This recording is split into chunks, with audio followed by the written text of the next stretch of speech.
2021년 충북 주민참여예산학교를 시작하도록 하겠습니다. 1강 참여예산의 도입과 현재입니다.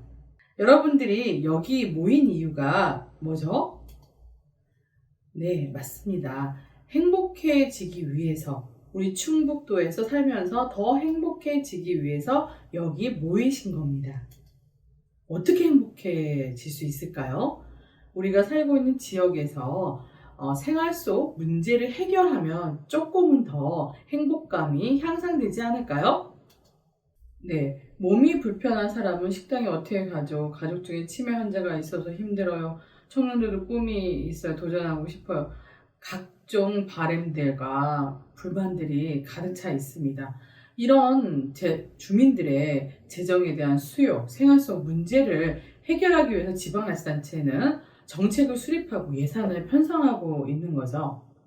그런데 예산 속 이런 문제들을 해결하기 위해서는 예산이 많이 필요한데, 그런데 주민과 상관없는 불필요한 예산들이 편성되고 있고 예산 낭비로 흐르고 있는 경우들이 있습니다. 여러분들이 자주 사용하는 포털 사이트에 예산 낭비라고 치면요, 지방자치단체의 예산 낭비 사례가 많이 등장합니다. 특히 이 사례도 등장을 하는데요. 이 동상 모양 어디서 본 적 있으시죠? 네, 가수 싸이 강남스타일 그 손동작인데요. 이 동상이 설치되기까지 한 5억이 들고 계속적으로 매년 운영비가, 관리비가 드는 거죠. 그런데 그렇게까지는 좋은데 지금 우리 구민들이 이 동상에 대해서 그렇게 탐탁지 않게 생각하신대요. 그래서 민원도 제기를 하고 철거해달라는 요청도 들어오고 있다 합니다. 그러면 이런 예산들은 예산 낭비라고 할 수가 있겠죠. 그래서 우리가 사례를 통해서 관련된 내용들을 좀 살펴보면요. 여러분들 사시는 지역에 흔히 있는 어린이 놀이터가 왼쪽 사진이죠. 좀 인공적으로 지어진 느낌이 있어요. 오른쪽에는 독일의 프라이부르크 어린이 놀이터인데 상당히 자연 친화적이고 생태적인 놀이터로 보이시죠? 네, 이 놀이터는 어린이들이 직접 참여해서 놀이터를 만들었다고 하네요. 관련된 사진을 더 볼까요? 좀 사진이 좀 흐릿한데요. 잡지에서 제가 발췌해서 그래요. 여기 사진 보면 주민들, 동네 주민들, 그리고 학부모들, 어린이들, 아주 어린이들 많죠? 특히 어린이들 앞줄에서 무언가 말을 하고 있습니다. 이 어린이들이 놀이터를 어떻게 만들어주세요, 이렇게 의견을 내는 모습이에요. 그래서 이런 의견들을 수렴해서 앞에 본 사진처럼 생태, 자연 친화적인 놀이터가 설립이 됐습니다. 어린이들이 이렇게 의견을 내서 만들면 인공적인 놀이터가 아니라 그런 식의 놀이터가 많이 설치가 되더라고요. 그래서 순천시에서도 기적의 놀이터라고 아이들 놀이터를 어린이들이 직접 참여해서 만들어 봤습니다. 거의 프라이부르크 놀이터랑 거의 비슷하죠. 모래가 있고 물이 있고, 우리 어린 시절 생각해보면 친구들과 모래, 물만 있고 또 나무 있으면 엄청 재밌게 놀았던 기억이 있어요. 그래서 이 놀이터는 어린이들이 직접 참여해서, 놀이터를 사용하는 당사자가 어린이들이잖아요. 그래서 당사자인 어린이들이 어떤 놀이터를 원하는지 설문하고 캠프와 워크숍을 통해서 디자인 작업에도 참여했다고 하네요. 그래서 색깔은 어떻게 할지, 또 디자인은 어떻게 할지 어린이들이 적극적으로 의견을 내니까 그 놀이터에 대한 어린이들 만족도가 더 향상됐다고 합니다. 그래서 이 기적의 놀이터는 개장 1년 만에 10만 명의 어린이가 많은 시간을 보냈다고 합니다. 이렇게 나와 우리, 그러니까 이웃의 행복을 위하여 생활 속 문제를 해결하고자 그 사업의 당사자가 직접 나서서 당장 필요한 사업을 만들어 보는 것이 참여 예산입니다. 어느 정도 참여 예산에 대해서 이해가 되셨죠? 그러면 이 제도에 대해서 조금 더 알아볼까요? 주민참여 예산은 지방 정부의 예산 운용 전체 과정에 직접 참여할 권리를 갖도록 보장하기 위한 대표적인 참여 민주주의 제도입니다. 주민은 참여 예산을 통해 지방 정부가 예산을 어디에 어떻게 사용할지를 결정할 때, 이게 예산 편성인 거죠? 결정한 예산을 실제 집행하고 평가하는 과정, 집행과 결산 과정인 거죠. 전 과정에 주민들이 참여 가능하고요. 주민의 요구와 의견을 더욱 정확하게 예산에 반영함으로써 예산을 더 공정하게 효과적으로 쓰도록 하는 것이 참여예산의 가장 중요한 취지입니다. 그러면 참여예산 제도가 어디서 먼저 시작했는지 알아볼까요? 브라질 포르토 알레그레시에서 1989년도부터 시작이 됐습니다. 이 포르토 알레그레시는 상당히 재정이 열악한 도시였어요. 그리고 또 부정부패에 얼룩져서 시장을 내보내고 새 시장이 들어왔는데 너무나 재정이 파탄 지경에 이르는 거죠. 그래서 주민들한테 정말 필요한 예산만을 편성해야겠다 해서 도입한 제도가 이 참여예산 제도입니다. 상당히 효과를 거둔 거죠. 그래서 브라질 전역에 퍼졌고 이 사례가 유럽, 캐나다, 미국 이런 어떤 대도시, 선진 도시로도 다 확산이 됩니다. 네, 우리나라의 참여예산제 도입 과정을 볼까요? 우리나라의 참여예산 제도의 발전 과정입니다. 2003년도에 광주 북구에 최초로 도입됐고요. 2005년도에 지방재정법 개정으로 법적 근거가 마련됐습니다. 2011년도가 아주 중요해요. 지방재정법이 개정이 되면서 243개의 지방자치단체에서 의무적으로 시행하게 됩니다. 또 2017년도에는 국민참여예산제를 시범 운영합니다. 전국 최초가 아니라 이거는 세계 최초로 도입이 된 거죠. 그래서 정부 부처의 사업까지 국민들이 참여할 수 있습니다. 우리 지방자치단위에서 거주지 중심으로 얘기를 하면 주민이고요.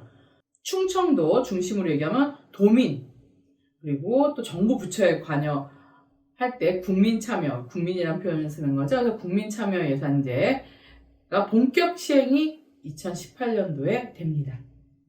그러면 2011년도 지방자치법 개정이 가장 중요하다고 말씀드렸는데요. 이 개정 취지를 여러분들과 함께 읽어볼 필요가 있어서 한번 읽어보도록 하겠습니다. 지자체의 자치 역량과 실정에 맞게 주민참여예산 제도가 확대 강화될 수 있도록 지방예산 편성 과정에 주민이 참여할 수 있는 절차를 마련하고 시행해야 한다는 것을 강행 규정으로 개정하며 의무화시킨 거죠. 지방자치단체장이 지방의회에 예산을 제출할 때 11월 중순 정도에 제출을 하죠. 위 절차에 따른 주민 의견서를 반드시 첨부하도록 하고 있고 각 단체 예산의 불법 지출 낭비에 대해 해당 지방자치단체의 주민들이 감시 통제할 수 있도록 예산 기금의 불법 지출 낭비에 대한 주민 감시 및 예산 성과 지급의 근거 규정을 마련한다. 이렇게 되어 있습니다. 그래서 불법 지출 낭비에 대해서도 주민들이 참여한 부분도 되게 중요한 부분인 걸 강조하고 있죠. 네, 참여예산 제도는 아주 끊임없이 바뀌는 제도예요. 2011년도 도입되면서 계속 끊임없이 바뀌고 있고 또 지자체마다 되게 다양한 모습을 띠고 있는데요. 잘 되고 있는 데를 좀 소개를 드리면요. 광주광역시 북구 사업부서의 예산 요구서를 홈페이지에 모두 다 공개를 합니다. 재정 관련돼서는 전면 다 공개를 하고 있고 충남 서천군 같은 경우에는요. 국민평가단을 별도로 만들어서 보조사업까지 평가를 진행하고 있습니다. 그럼 광주시 사례에서는 투명성이죠. 충남 서천군 사례에서는 다양성을 보이고 있고 경기 안산시 같은 경우는 찾아가는 예산학교 시민 중심으로, 주민 중심으로, 그다음에 청소년 예산 제안대회를 열고 있고 이 대상의 폭을 확대를 하고 있습니다. 참여의 개방성 확대를 지금 도모하고 있는 거죠. 그래서 예산의 문제 대부분은 주민들에게 적극적인 공개, 투명성과 주민 참여의 다양성으로 해소할 수 있고 또 주민 참여에 대해서 청년, 청소년까지 이렇게 확대하는 게 상당히 중요합니다. 그러면 자치단체별 다양한 또 참여예산 제도를 한 번 더 알아볼까요? 다수 주민들이 자유롭게 참여할 수 있도록 점점점 개방성을 더 띠는 단체가 있고요. 참여한 주민의 의견을 적극적으로 더 반영하는 데 초점을 두는 자치단체가 있는가 하면 공모사업뿐만 아니라 전체 예산에 대한 주민의 의견을 반영하는 것을 주안점을 두는 또 자치단체가 있습니다. 또한 주민이 주도적으로 제도를 운영하게 하는 데 방점을 두고 있는 단체가 있고 전체 예산 과정과 참여 예산제 운영 과정을 주민에게 투명하게 공개하는 데가 있고요. 사회적 약자를 포함하고 포용하기 위한 노력을 더 기울이는 데가 있는가 하면 주민의 역량을 강화하고 참여 기반을 조성하고 시민사회와 연계하여 제도 운영 및 효과를 확산시키고 있는 단체들이 늘어나고 있습니다. 참여예산 법과 제도를 볼까요? 법적 근거는 지방재정법 제39조 및 지방재정법 시행령 제46조에 의거해서 단체장은 지방예산 편성 등 예산 과정에 주민참여 예산 제도를 마련하고 시행하여야 합니다. 중요한 내용들 3가지가 있어요. 주민 의견서를 반드시 예산 편성안과 함께 지방의회에 제출하는 의무가 있고 단체장 소속으로 주민참여 예산 기구를 들 수 있다.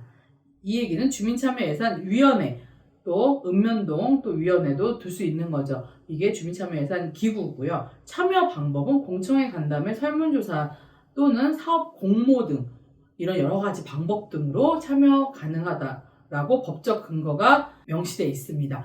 여기서 중요한 게 작년에 지방재정법이 개정된 부분이 있어요. 예산 편성 등에 주민들이 참여할 수 있다 해서 예산 편성 등 예산 과정에 주민들이 참여할 수 있다고 바뀌었어요. 아주 큰 변화입니다. 무엇이 큰 변화냐면 예산 편성 과정만이 아니라 예산 과정이라면 전체 예산의 편성에서 예산의 심의, 의회에서 심의하는 거죠. 예산의 집행, 예산의 평가, 결산까지를 전체 과정 예산 과정이라고 하거든요. 이 예산 과정에 주민들이 참여할 수 있다. 예산 편성 과정만이 아니라 전체 과정에 참여할 수 있게 확대했습니다. 네, 이런 법적 근거 하에 충북 주민참여 예산제 운영 조례가 지금 시행되고 있고요. 이에 따라 2021년 주민참여 예산 운영 계획에 의거해서 제도가 운영되고 있는 것입니다. 네, 충북 주민참여 예산제 운영 조례가 이렇게 생겼어요. 우리 위원님들이나 우리 주민들 조례를 꼼꼼히 살펴보실 필요가 있는데 오늘 강의 시간에 다 설명은 못 드려요. 그래서 주민참여 예산제 운영 조례가 2011년도에 제정이 됐죠? 네, 그러면서 일부 개정 많이 일부 개정을 했습니다. 이 부분은 충북이 주민참여 예산 제도를 좀 더 개선시키고 확대 발전시키기 위해서 개정 노력을 좀 많이 한 것 같아요. 그래서 목적, 이 지방재정법에 의거해서 예산 편성 과정에 주민의 참여를 보장하고 예산 편성의 투명성을 증대하기 위해서 필요한 사항을 규정한다. 이런 게 있고 주민의 의견 제출, 그리고 도지사의 책무, 노력하여야 한다. 도지사는 이를 위하여 또 운영계획의 수립 및 적용 범위, 또 주민 참여 방법, 의견 제출 절차, 결과 공개, 주민참여예산위원회 설치와 기능 이런 내용들을 적시했습니다. 주민참여예산의 어떤 효과 부분을 다시 한번 살펴볼까요? 쉽게 말씀드려서요. 주민의 직접 참여를 통해 삶의 질을 높이는 데 도움되는 좋은 예산을 늘리는 거예요. 그리고 주민의 감시를 강화하여 나쁜 예산을 줄이는 거죠.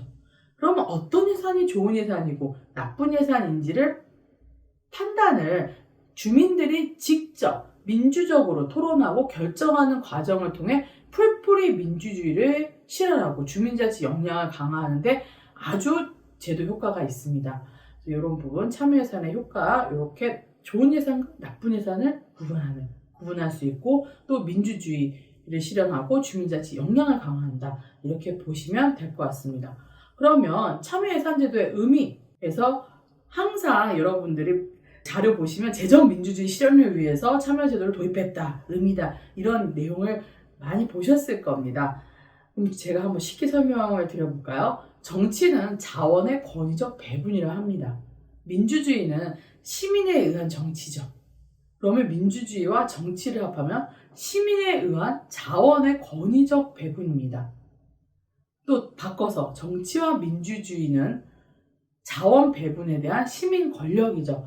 여기에 초점을 둬서 자원 배분, 예산 편성인 거죠. 자원 배분에서 주민이 직접 참여, 예산 편성 과정에서 주민이 생활 정치로서 참여하는 제도가 주민 참여 예산 제도입니다. 아리스토텔레스가 이런 말을 했어요. 한 명 한 명은 훌륭한 사람이 아니더라도 함께 모였을 때는 전체로서 소수의 사람들보다 더 훌륭할 수 있다. 집단 지성인 거죠. 그들은 다수이고 각자로는 나름대로 탁월함과 지혜를 지니고 있기 때문입니다. 여러분이 그러신 겁니다. 참여예산 의미, 지방자치 구현 측면에서 볼까요? 지방자치가 뭐죠? 국가의 간섭을 배제하고 지방 스스로 자율과 책임을 갖는 것으로 주민들의 자율적 결정권을 보장하는 겁니다. 주민이 스스로의 의사에 따라 결정하고 그 결정에 대한 책임을 함께 질 것을 보장하는 것이 지방자치입니다. 그러면 지방에서의 민주주의가 뭐죠? 지방에서의 민주주의는 두 민주주의 바퀴로 돌아갑니다. 하나는 대민주주의. 대민주주의의 실천수단은 지방선거죠. 직접 민주주의의 실현 방법은 주민 참여 제도예요. 이 두 축으로 작동하는 게 지방 민주주의입니다. 이때 주민 참여 예산 제도는 주민들이 예산에 대한 자기 결정권을 통해 생활 정치를 실천할 수 있는 제도로서 최고의 제도입니다. 네, 참여 예산 제도 어렵지 않으시죠? 참여 예산 제도에 대해서 설명을 드렸습니다. 감사합니다. 2강 사례로 통해 알아보는 참여 예산 제도입니다. 사진을 먼저 보시죠. 중증 장애인을 위한 도어락 사업인데요.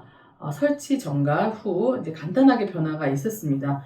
예전에 쓰던 그 문고리에서 디지털 리모컨 도어락으로 바뀐 모습인데요. 이 중증 장애인들 또 생활이 어려우신 분들은 이 도어락 설치 부분도 되게 힘들어 하시거든요. 그래서 지자체에서 지원해서 한 2억 6,500만 원 정도 지원을 했네요. 출입문을 열기 어려운 중증 장애인들에게 디지털 리모컨 도어락 설치를 통해서 생활의 편의를 향상하는 사업입니다. 다음 치매 어르신 가족 공동 돌봄 두드림 사업인데요. 치매 어르신들 돌보는 사업이에요. 사업비는 총 1억 원 정도 들었고 이 두드림 사업은 사회적 공동 돌봄의 일환으로 장기 요양 등급을 받지 못하거나 등급의 판정을 받은 치매 어르신들이 있어요. 이게 또 사각지대거든요. 그런 어르신들 대상으로 가족 참여형 돌봄 서비스를 제공하는 사업입니다. 어르신들 16,000명 정도가 참여를 했습니다. 네, 층간소음 엽서함 제작 사업입니다. 사업비는 4천만 원 이렇게 많이 들진 않았는데요. 725세대 대상으로 실시했습니다. 층간소음 문제 되게 심각하죠. 근데 해결 방법으로 막 또또또 두들겨서 얘기하고 또 막 항의하고 이렇게 하면 또 막 분쟁이 많이 발생했잖아요. 그래서 소음 방지 엽서함이라고 해서 예쁜 엽서함에 소음 좀 줄여달라고 부탁도 드리고 뭐 이렇게 하면서 서로의 어떤 정보도 공유하고 또 민원도 제기하는 소음 방지 엽서함을 설치하는 사업이에요. 그래서 엽서함 통 디자인도 주민들이 선택을 해서 엽서함을 만들었는데 어느 정도 효과는 거뒀다고 결과가 나오고 있네요.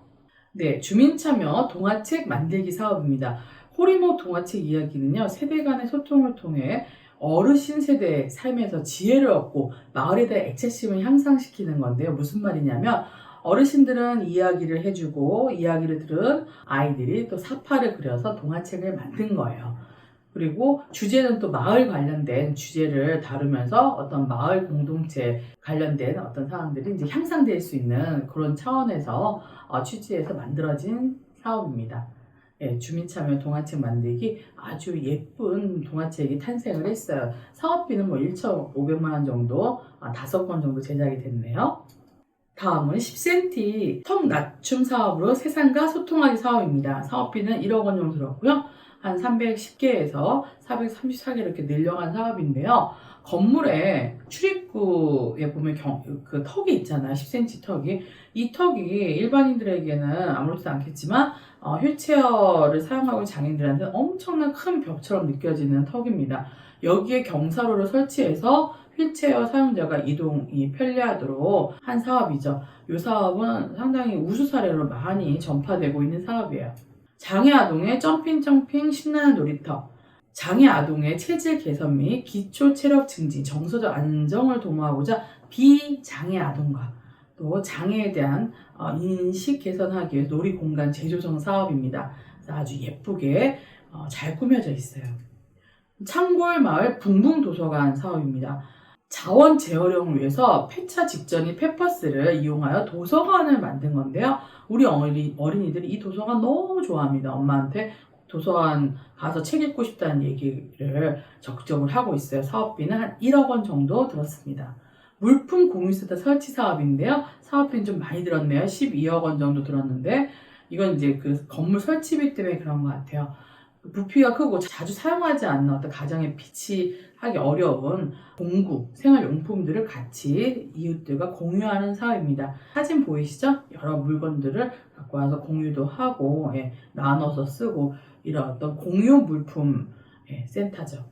다문화 오케스트라 칸타빌라의 사례인데요. 이 지역에는 다문화 자녀들이 엄청 많았던 거예요. 근데 상당히 우울증에도 빠지고 정서적으로도 불안하고 이런 부분들이 있는데 오케스트라 활동을 통해서 정서적 안정감을 높이는 사업입니다. 사회적 약자들을 또 배려한 사업이죠. 사업비는 한 3,200만 원 정도 들었다고 하네요. 세계로 가보겠습니다. 스페인 마드리드 사례인데요. 스페인 마드리드는 온라인 정치 토론 플랫폼으로 유명합니다. 그래서 직접 민주주의 플랫폼이라고 하는 디사이드 마드리드를 운영해서 시민들의 의견들을 적극적으로 수렴하는 동시에 토론장을 엽니다.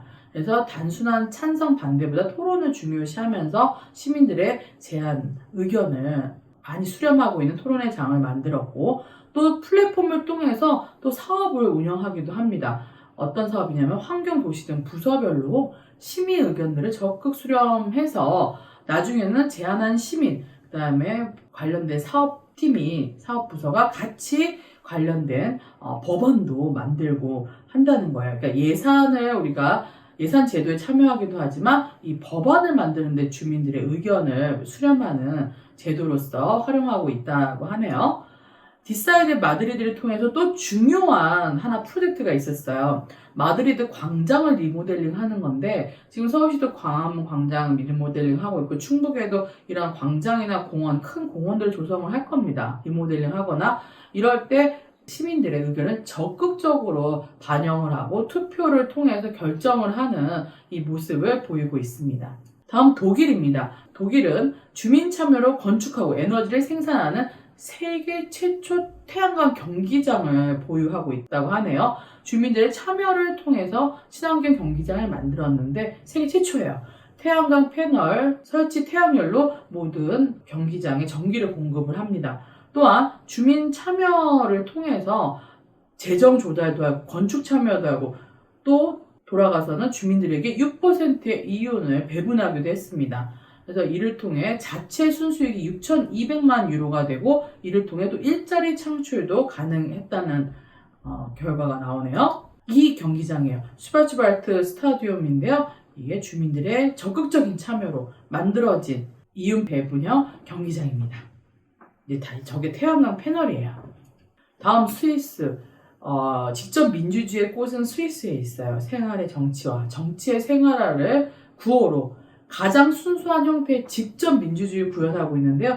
고대 아테네 아시죠? 마을 주민 모두 광장에 모여서 안건에서 직접 투표를 했잖아요. 그래서 그 이후에 800년의 역사를 갖고 있는 매년 실시되는 직접 민주주의 제도입니다. 어떻게 하냐고요? 매 4월 마지막 일요일 주민들이 다 모여서 주민들 중에 투표자들이 모여서 아펜젤 광장에서 안건 관련해서 찬반 투표를 합니다. 정치는 곧 삶이자 생활이라고 생각을 하고 있어요. 주민들은 공개적으로 투표하고 공개적으로 토론하고 그래서 불필요한 사회적 갈등을 방지하고 있습니다. 이게 그 스위스만의 또 지형적 특성 상당히 알프스산에 이렇게 쌓여 있잖아요. 그래서 좀 작은 이제 주죠. 그래서 가능한 얘기일 수도 있습니다. 이런 투표 제도, 주민들이 참여하는 제도를 란츠 게마인드라고 합니다. 이 란츠 게마인드를 통해서 2021년 의제도 또 선정을 해요. 코로나로 인해서 어떤 관련된 의회 조치가 뭔지, 그다음 조세법 관련된 거, 세금을 어떻게 하겠다, 야생동물 보호 위한 법률 제정도 하고 대중교통법도 개정했네요. 박물관 리모델링, 페인트 색상까지 결정을 했습니다. 이렇게 투표용지를 통해서 투표를 하는 모습을 보이고 있는 거죠. 사례를 통한 참여 예산제를 살펴봤습니다. 감사합니다. 3강 참여예산 사업 발굴 및 제안 방법입니다. 이 사업을 왜 제안하는가? 되게 중요해요. 참여예산 제안 사업 공동의 목적을 만들어 보아야 되는데 참여예산 제안 사업은 무엇을 제안하느냐보다 왜 제안하느냐가 지역 공동체를 위해서는 가장 중요합니다. 공공성은 멀리 있는 것이 아니라 주민들의 불편사항, 필요사항들이 모여서 구성되는 거죠. 이런 부분들을 전제로 하고 사업 착안을 해보겠습니다. 나의 일상 속에서 먼저 문제를 찾으세요. 하일리 법칙이라고 여러분 들어보셨죠? 미국의 보험사에 근무한 하일리가 발견한 통계적 법칙인데요. 수많은 산재사고를 관찰했는데 그 위치에서 중상자가 한 명이 발생을 하면 그 전에 같은 원인으로 29명 경상자가 있고 또 동일한 이유로 부상을 당할 뻔한 아찔한 순간을 경험한 사람이 300명이나 된다는 통계적 법칙을 말합니다. 1대 29대 300인데요. 그래서 내 일상 속에서 문제를 느낀 게 있을 거예요. 내가 느꼈다면 또 다른 사람들도 그 문제에 대해서 같이 공감을 했다고 할 수 있는 거거든요. 그래서 일단은 나의 일상 속에서 문제를 찾습니다. 그 다음에 함께 문제점들을 찾아보는 거예요. 일명 불만 워크숍이라고 하거든요. 그래서 몇 명이 모이셔갖고 이제 조별로 구성을 해서 자신을 소개하고 각자가 생각하는 일상에서 느낀 가장 큰 불만을 포스트잇에 적습니다. 누구나 다 돌아가면서 하셔야 돼요. 그래서 각자의 불만을 소개하고 불만들 중에서 가장 공감을 얻은 모두의 불만을 한 개를 선정을 합니다. 조별로 돌아가면서 모두의 불만을 한 개 선정해서 발표를 하는 거죠. 그러면 다른 조에서는 그 불만을 해결할 수 있는 문제 해결 방법을 한 개씩 제시를 합니다.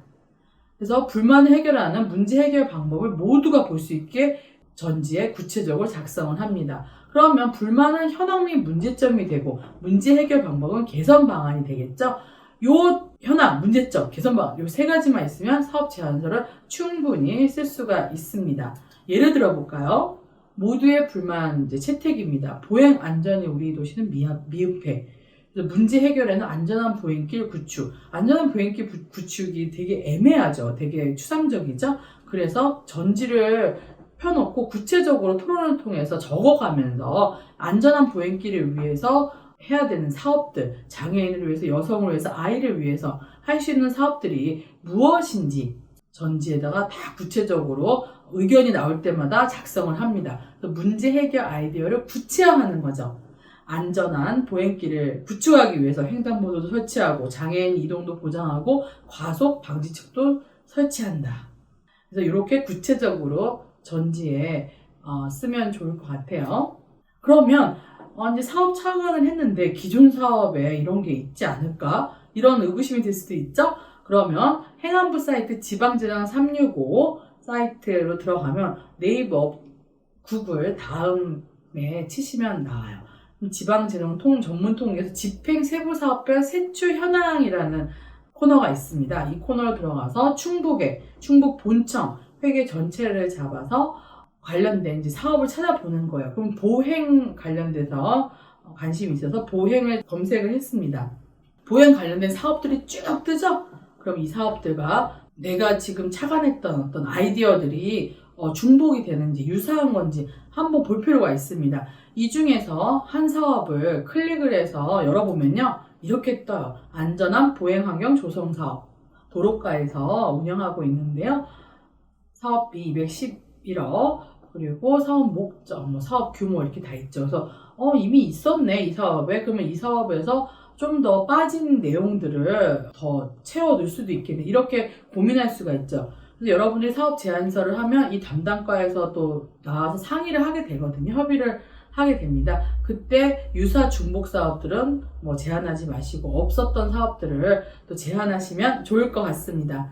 지방재정 365 이 사업 세부 사업명을 클릭하시면요. 이 페이지가 팝업처럼 뜨는 거예요.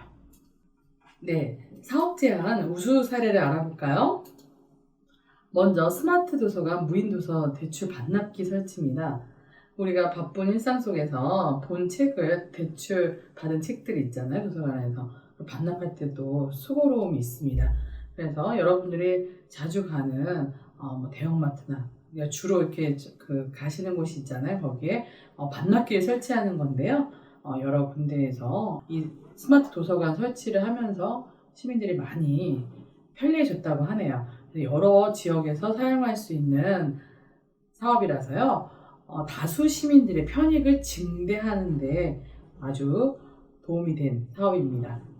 다음은 중증 시각장애인의 안전한 주거생활을 위한 장고장 수리 사업인데요. 저소득 중증 시각장애인들을 대상으로 한 거예요. 이분들은 집안에 가전제품이 고장났더라도 바로 고칠 찾기가 많이 힘든 거죠. 장애 때문에.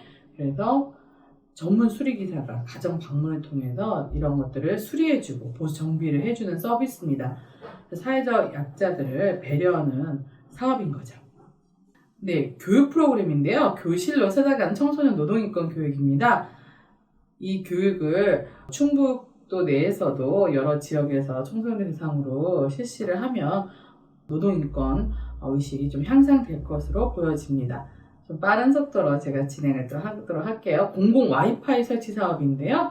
여러분들이 많이 자주 가시는 지역에 공공 와이파이를 설치함으로써 데이터 요금도 아끼고 데이터에 대한 혜택을 또 받을 수 있는 사업입니다. 그래서 여러 지역에서 이런 공공 와이파이를 설치하면 효능감이 되게 높겠죠.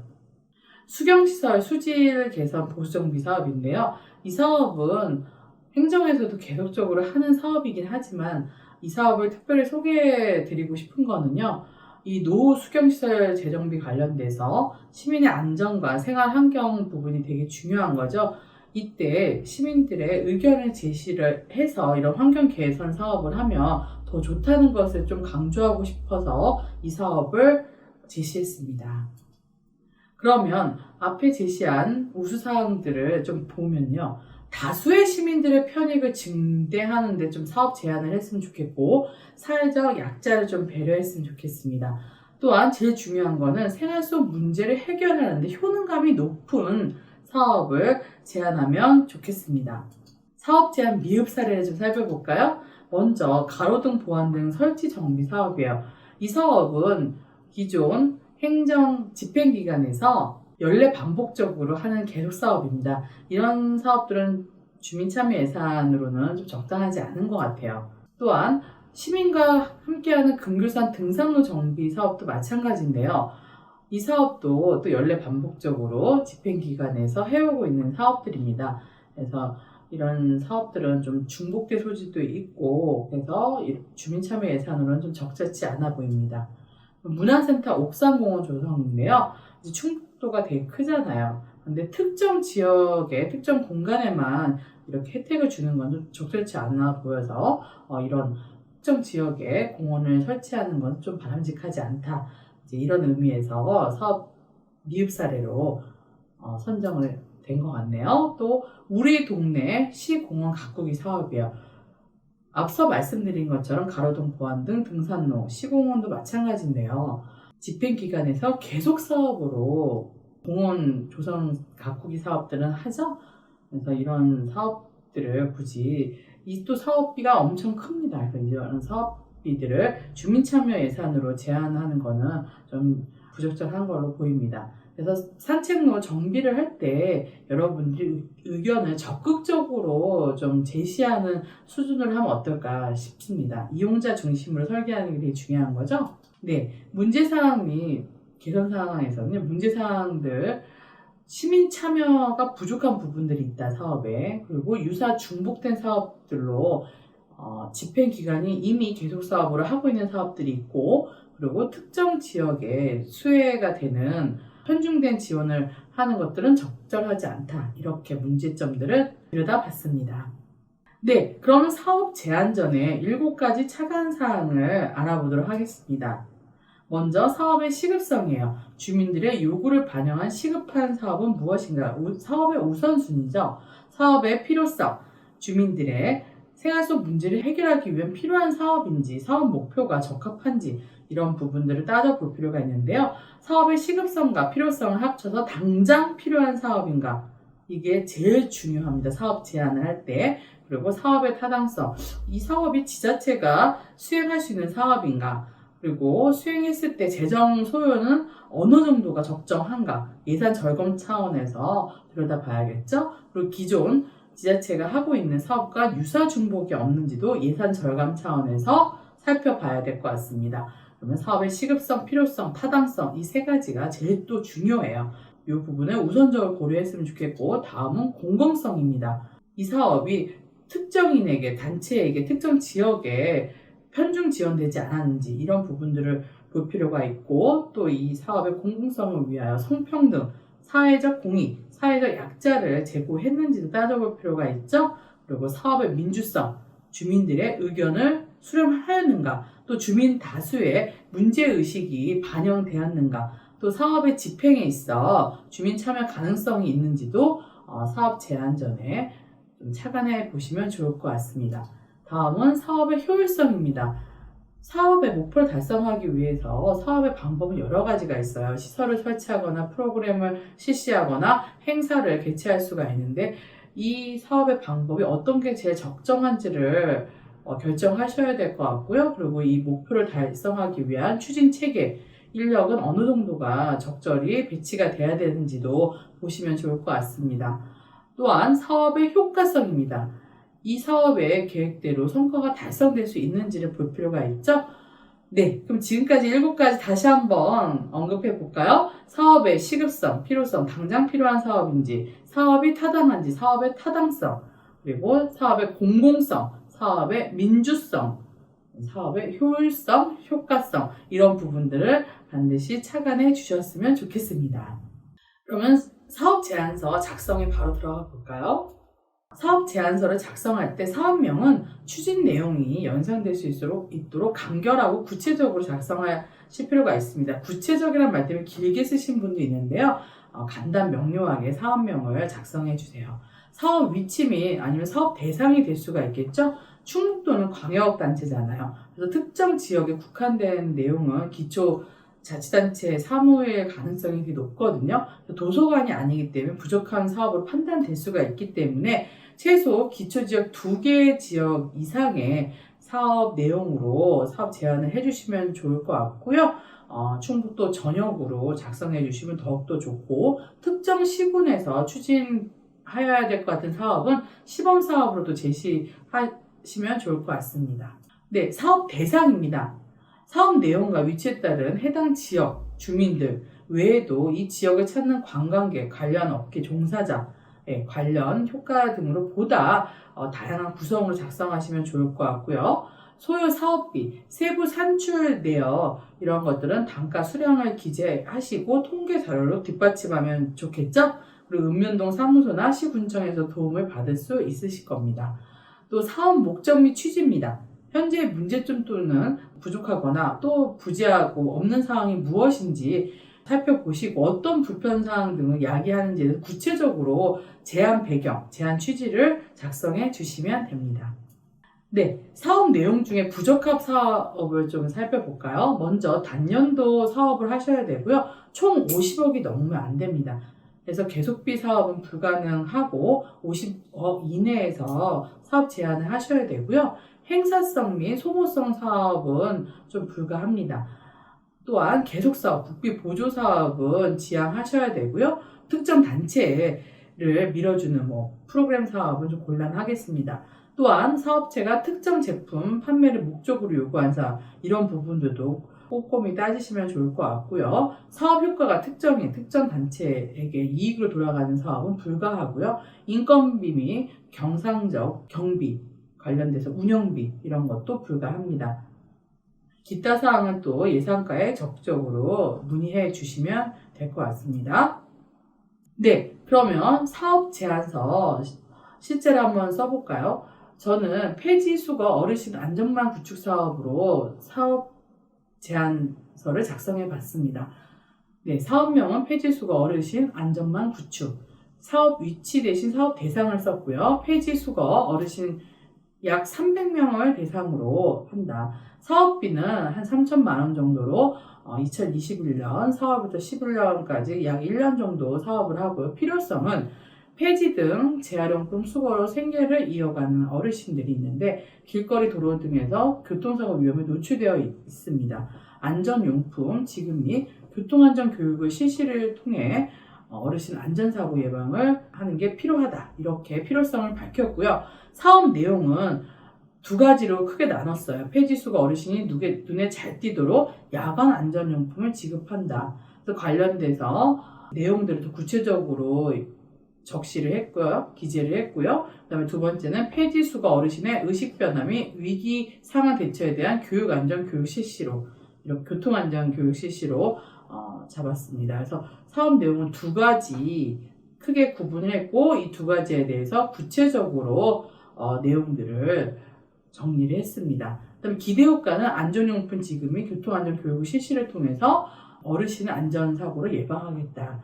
이런 내용으로 기대효과를 작성했습니다. 충북도 우수 사례를 살펴볼까요? 도민 제안 사업 중에서 아주 우수 사례가 많더라고요. 그 중에서 가장 좋은 사례를 뽑아왔습니다. 사업명, 충북도 내 시군립도서관에 대한 책바다 비용 지원 사업. 위치는 이제 시군립 도서관이 되겠죠. 사업비는 한 건당 3,000원을 지원하고 연간 이제 100만 원을 지원 시 1억부터 3억까지 소요된다고 가정도 했고요. 그리고 1인당 한 번에 3건까지 대차 가능하고 도민의 수요에 따라 사업비를 증가하는 것이 맞다. 그리고 동일 도서관에서 3권 대차 시 1권 대차 비용이 될 수도 있다. 뭐 이런 내용들로 사업비를 추정을 했고요. 또 필요성은 정보격차가 되게 심한 거죠. 수도권에 비해서. 특히 군지역이 더 문제인데요. 그래서 지시 정보 부분이 되게 중요하기 때문에 도의 경쟁력 향상을 위해서 이 사업이 필요하다. 이미 서울, 경기, 인천 등 수도권에서는 책바다에 대한 비용을 지원하고 있다고 하는데요. 사업 내용을 보면 국가 단위 상호 대차 서비스가 책바다 서비스죠. 이 원하는 책이 도서관에 없을 시 다른 도서관에 자료를 택배 등을 통해 자신의 소속 도서관을 배송해주는 서비스입니다. 국립중앙도서관 중심으로 운영되고 있는데요. 광역단체로는 서울시, 경기도, 광주시, 부산시, 인천시, 대구시 이미 한 건당 3,000원 상당 비용을 지원해주고 있습니다. 최대 3건이 책바다를 신청할 수 있으며 한 건당 3,000원 이상의 비용이 들지만 또 동일 도서관에서 묶음 배송할 경우에는 1회 비용만 들게 되죠. 그리고 대학 도서관도 협약이 돼 있어서 대학 도서관의 양질의 책을 또 빌려볼 수도 있고요. 또 충북도 내에서 도서관에 없는 책들을 다른 지역에서 받아볼 수도 있다네요.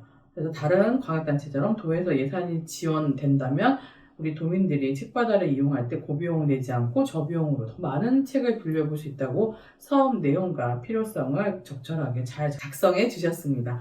네, 기대효과는 우리 충북도 도민의 경쟁력 및 교양 향상 그리고 미래 인재 육성에서 도민들의 도에 대한 만족도 증대를 하고 도민의 책바다 비용을 절감할 수 있는 효과를 낼 수 있다고 하네요.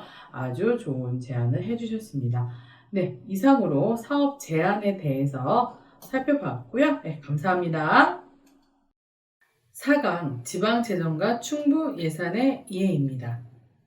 재정의 구조를 살펴볼까요? 재정은 정부가 공공수요 충족을 위하여 자원을 획득, 관리, 처분하는 일체의 총체적 경제활동을 말하고요. 조세, 분배, 지출, 공채, 회계, 예산 등이 포함이 됩니다. 그래서 예산보다 재정은 더 큰 개념이죠. 예산은 숫자로 표현된 정부의 정책 계획서라고 말할 수 있습니다. 당해년도, 회계년도 동안 정부의 정책 목표는 무엇이며 이를 달성하기 위해서 필요한 비용은 어떻게 조달할 것인지 이게 세입이죠. 조달된 돈을 여러 사업에 어떻게 배분하여 성과를 거두겠다. 이게 세출입니다. 그런 세입과 세출 내용을 구체적으로 담아놓은 것이 예산입니다. 그러면 정부 예산은 중앙정부 재정과 지방정부 재정으로 나누고 또 지방정부 재정은 교육재정과 일반 재정으로 나눕니다. 교육재정은 교육청으로 들어가는 돈이죠. 교육비 특별회계, 일반 재정은 일반 자치단체로 들어가는 돈입니다.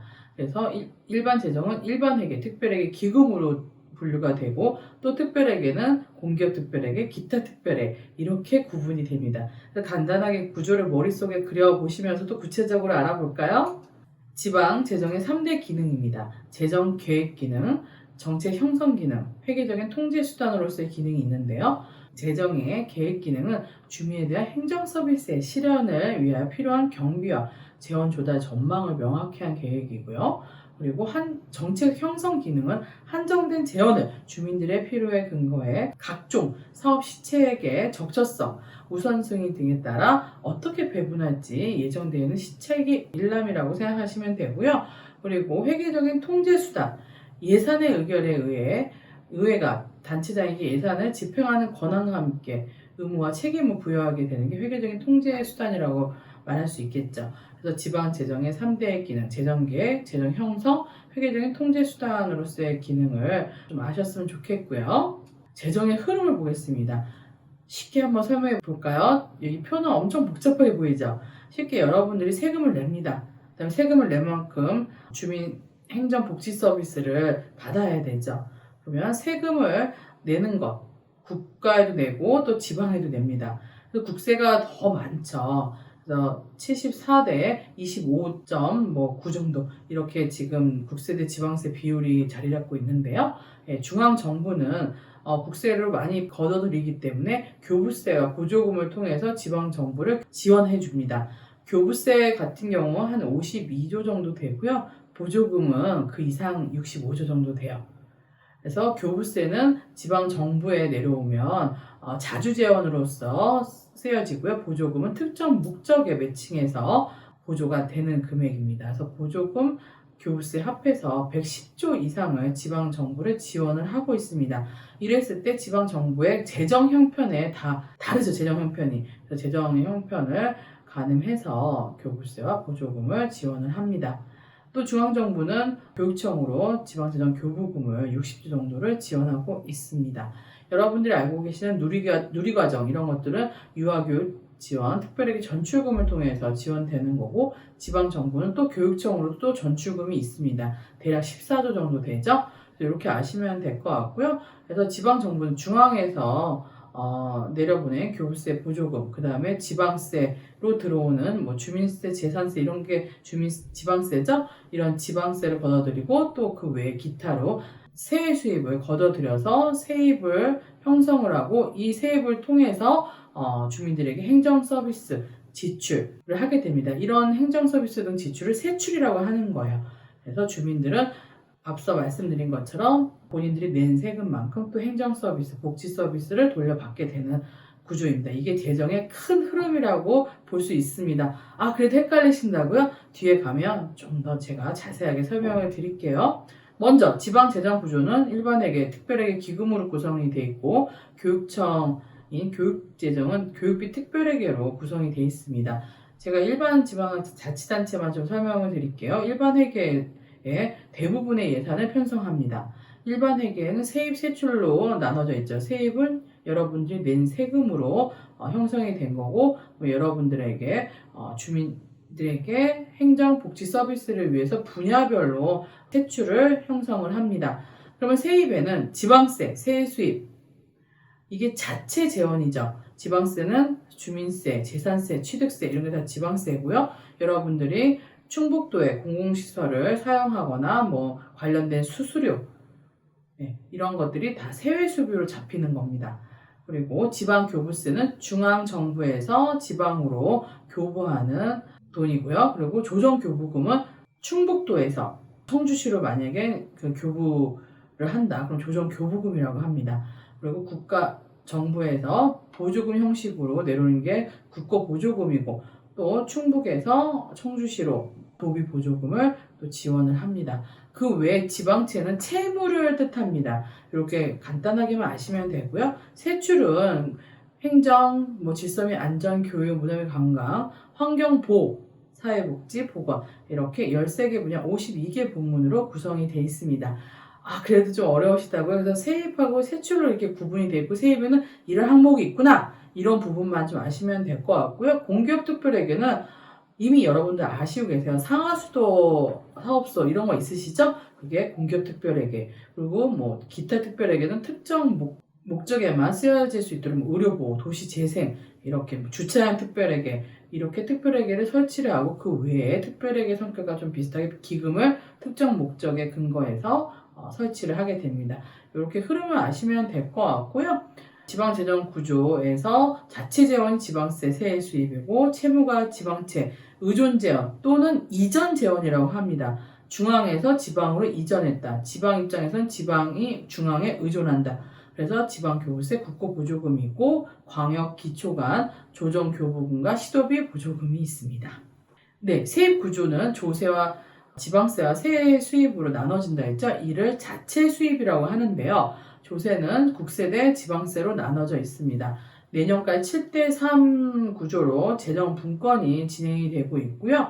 도세가 보통세와 목적세로 나눠지는데 보통세는 취득세, 여러분들 많이 아시죠? 등록면허세, 레저세, 지방소비세가 도세로 들어가고요. 시군세는 보통세에서 주민세, 재산세, 자동차세 등등이 보통세로 시군으로 잡히는 겁니다. 우리 충북도 입장에서는 이 보통세, 목적세를 걷어 드리는 거죠. 또한 세외 수입을 살펴보면 세외 수입은 일반회계, 특별회계로 구성이 되어 있고요. 일반회계에서는 경상적 수입, 임시적 세외 수입으로 나눠지고 또 특별회계가 기타 공기업 특별회계로 나눠지잖아요. 여기도 세외 수입이 들어옵니다. 그래서 재산, 임대 수입, 사용료, 수수료, 징수, 교부금, 사업 수입, 이자 수입 등등이 경상 수입으로 잡히는 거고요. 만약에 충북에 땅을 팔았다, 공유산을 매각을 했다, 그러면 이 재산 매각 대금 임시적 세액 수입으로 잡히는 겁니다. 그래서 크게 자체 재원을 구성하는 건 지방세와 세액 수입 그렇게 구성이 되고 그 외에 지방 입장에서는 중앙에서 오는 교부세, 보조금 등이 있다고 말씀을 드렸죠. 세출 구조입니다. 우리 예산서는 성과 예산서로 구성이 되어 있고요. 성과 예산서는 성과 계획서와 예산서로 나눠집니다. 그래서 계획서 부분이 목적 부분이고 예산서 부분이 수던 부분인데요. 우리가 11월 달에 예산안을 충북도 의회에 제출하잖아요. 그때 성과 계획서도 반드시 첨부해서 제출하게 되어 있습니다. 그래서 구조를 보면 우리 충북도청에 임무가 있고 미션이라고 하죠. 그다음에 전략 목표, 성과 목표가 있습니다. 성과 목표 아래 정책사업, 단위사업, 세부사업이 있는데요. 여러분들의 사업 제안은 세부사업에 담길 수가 있는 겁니다. 그러면 세출 구조를 한 번 더 자세하게 볼까요? 분야 밑에 부문이 있고 또 뭐 전략 기획실 밑에 전략 땡땡과 이렇게 뭐 이런 게 있겠죠. 그래서 실 밑에 과, 그다음에 전략 밑에 성과 이렇게 있고요. 이 밑에 세출 구조가 정책사업, 행정운영경비, 재무활동이 있고 정책사업만 좀 설명을 드리면 정책사업 밑에 단위사업, 세부사업, 편성모, 통계모, 산출 근거가 있습니다. 그래서 여러분들이 세부사업을 사업명으로 이제 사업으로 만드실 때 사업 제안을 하실 때 이때 산출 근거 뭐 강사비는 몇 명이 들고 몇 명당 뭐 30만 원씩 지급한다. 그리고 설치비로서는 몇 가구에 몇 개를 설치한다. 이렇게 하는 것들이 산출 근거로서도 여러분이 사업비로 제출을 하시잖아요. 이런 게 편성모, 통계모, 산출 근거에 해당될 수가 있습니다. 좀 더 자세하게 설명드릴 테니까 좀 더 힘내서 따라와 주시기 바랍니다. 네, 세출구조 예시예요. 사회복지 분야의 건강 증진과 정책사업은 시민 건강 수준 향상이에요. 거의 슬로건 뭐 정책 기조처럼 보이죠? 그 밑에 단위사업은 좀 더 구체화가 됩니다. 건강생활 기반 조성, 뭐 시민 건강 관리 배양 이렇게 돼 있고 세부사업은 조금 더 잘게 구체적으로 쪼개지죠. 금연도시 만들기, 저소득층 금연치료 지원, 뭐 건강도시 환경 조성, 학생 및 아동 치과 주치 제도 이런 식으로 세부 사업이 더 구체적으로 나눠지는 거죠. 그 밑에 편성모, 사무관리비, 공공운영비, 민간위탁금, 자치단체 경상보조금. 편성목은 그 예산의 성질을 나타내는 말이죠. 이게 사무에 쓰여지는 비고 뭐 인건비로 쓰여지는 이런 예산의 성질을 나타내는 게 편성목입니다. 이렇게 세출 구조가 있고 나는 세부사업 또는 단위사업을 제안을 하는데 그 정도 수준인데 거기서 편성목으로서 산출 내역들을 관련된 예산의 성질별로 사업비 내역을 구조화시킬 수 있는 겁니다. 세출 구조는 기능별 이제 세출 구조로 보면 자치단체 기능 분류분 13개 분야, 52개 부문으로 나눠져 있습니다. 먼저 1번이 일반 공공행정 분야, 2번이 공공질서 및 안전 분야, 그다음에 교육 분야, 문화 및 관광 분야, 환경 분야, 사회복지 분야. 이 밑에 있는 것들은 다 부문들이에요. 분야 밑에 부문이거든요. 사회복지 분야의 기초생활보장 부문, 취약계층 지원 부문 이렇게 되어 있는 겁니다. 그리고 보건 분야의 보건의료 부문, 식품의약안전 부문 이렇게 나눠지고 농림해양수산, 그 다음에 산업, 중소기업 및 에너지, 교통 및 물류, 그 다음에 국토 및 지역개발, 과학기술, 기타 예비비로 구분이 되고 있습니다. 네, 세출 구조 성질별 그 예산의 성질을 나타내는 세출 구조도 또 살펴볼까요? 목그룹 100, 200, 300, 400이 목그룹이라 하고요. 이 목그룹마다 이제 명칭이 있죠. 인건비 그룹에는 편성목 38개, 통계목은 138개인데요. 편성목 101 인건비 편성목에 01 보수, 02 기타직 보수, 03 부기계약직 보수 이렇게 통계목이 설치가 되어 있습니다. 또 200 물건비 부분은 201 일반 운영비, 그리고 202는 여비 이렇게 편성목이 설치가 되어 있고요. 그리고 일반 운영비, 여비 많이 들어보셨죠? 그래서 이 여비가 얼마다, 업무 추진비가 얼마다 이런 것들은 성지별로 물건비 안에 속하는 겁니다. 300대는 경상이전, 400 자본 지출. 300의 경상이전은 지방보조금, 보조사업들 여러분들 잘 아실 거예요. 이 민간 307, 민간 이전 편성목에 들어가는 거죠. 네, 그렇게 보시면 될 것 같고, 400 자본 지출, 시설비 및 부대비가 대표적인 비용이라고 볼 수 있죠. 500의 융자 및 출자, 600 보전 재원, 700 내부거래, 800 예비비 및 기타 이렇게 성지별 예산이 구성이 되어 있습니다.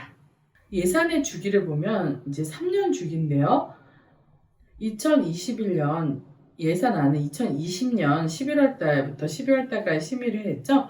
그래서 2020년에 중기지방재정계획을 수립하고 재정 투용자 심사를 거쳐서 예산을 편성을 하고 그 해 2020년 12월 달에 예산 심의를 의회에서 하는 거죠. 그러면 그 다음에 2021년도에 예산 집행을 하고 2022년도에 결산을 하는 이렇게 3년 주기로 되어 있습니다. 예산 과정을 살펴볼까요? 계속 중기지방재정계획 나오는데 이 계획은 5년치를 계획을 세우는 거예요. 그래서 5년 연동화 계획인데 이 중기지방재정계획을 실질적으로 잘 세우는 게 중요해요. 그래야지 즉흥적이고 즉발적이고 선심성, 행사성 이런 사업들이 들어오지 않습니다. 그래서 중기지방재정계획을 먼저 세우고 그다음에 재정 투용자 심사를 마치고 행안부는 매년 8월달 정도에 예산 편성 운영 기준을 각 243개 지자체에 시달을 합니다.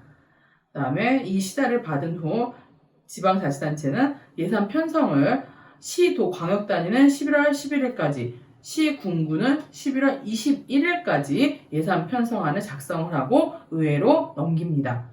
그 의회는 12월 16일까지 시도단위, 우리 충북도는 도단위가 12월 16일까지 예산 의결을 마쳐야 됩니다. 마지막으로 다 이제 예산이 집행이 되면 결산 이제 승인 절차가 남아 있는데요. 다음에 2021년 기준으로 2022년에 결산 승인을 하는 거죠. 그래서 결산서 작성을 3월 21일까지 하게 되는 겁니다. 그리고 의회 제출은 5월 말에 제출을 하는데 지금 6월달 의회는 결산 승인을 하게 되는 겁니다. 그럼 의회에서 과정은 어떨까요? 단체장이 예산 편성안을 11월 11일까지 이송을 했어요. 그러면 본회의에 상정을 해서 제안 설명을 단체장이 하고 그리고 상임위별로 이제 나눠지는 거죠. 그래서 예비 심사를 하게 됩니다. 본심사는 예결특위 심사가 본심사예요. 그래서 예결특위 심사에서 결정을 하게 됩니다. 이럴 때 뭐 실국장들이 제안 설명도 질의 답변도 하고 또 소위 심사를 통해서 개수 조정을 합니다. 이러면서 이제 예산을 심의 의결하는 거죠. 그럼 단체장에게 다시 이송이 돼서 예산 최종 승인안이 단체장은 고시를 하는 겁니다. 그래서 이게 예산 집행부에서의 예산 편성 과정과 그 의회에 와서의 어떤 예산 심의 과정을 한눈에 볼 수 있는 그림입니다. 예산서를 보신 적 있으시죠? 예산서는 세입 세출 예산서로 구성이 되어 있는데요. 제일 처음에 예산 총칙이 있습니다. 예산은 이렇게 쓰여진다 하는 총칙으로 설명을 하고 예산 규모가 있죠. 회계별 예산 규모, 뭐 일반회계, 특별회계, 회계별 예산 규모가 있고 세입 총괄표가 있습니다. 다음 세출 총괄표는 세 종류예요. 기능별로 나눠지고 조직별로 나눠지고 그다음에 성지별로 나눠서 세출 총괄표 세 종류로 구성을 하고요. 그다음에 세입 예산서가 있고 세출 예산서가 있습니다. 다음은 세입 세출 사업 명세서인데요. 산출 근거까지 담겨져 있는 게 사업 명세서죠. 그러면 한 가지만 좀 사례로 살펴볼까요? 세출 예산 사업 명세서, 부서 정책 단위사업 세부사업 편성목으로 구성이 됩니다. 그러면 주택가의 정책사업은 안전하고 쾌적한 주거환경 조성, 정책사업, 단위사업은 공동주택 지원사업, 여기서 더 세부사업은 공동주택 관리 및 지원사업입니다. 이때 편성목은 일반 운영비, 201 일반 운영비 편성목이 잡혀있죠. 그리고 통계목으로 사무관리비가 공동주택 지원사업, 사무관리비가 또 따로 잡혀 있습니다. 이렇게 사업 명세서를 여러분들이 보시는 게 되게 중요하고, 이 예산서와 사업 명세서는 다 충북도 홈페이지에 공개가 되어 있으니 꼭 관심 있는 사업들은 들여다보시기 바랍니다. 재정 공시예요.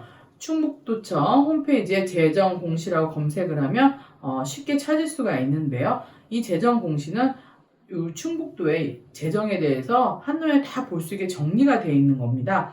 그래서 당해년도 예산 기준으로 해서 공시 항목이 구성이 되어 있는데요. 매년 2월 달에 공시를 합니다. 그리고 결산 같은 경우 전년도 이제 결산인 거죠. 전년도 결산 기준을 해서 공시 항목이 매년 8월 달에 공시가 됩니다. 2월 달 같은 경우에는 이제 12월 달에 예산을 마치고 그 다음에 1월까지 정리를 해서 2월 달에 공시를 하는 거고요.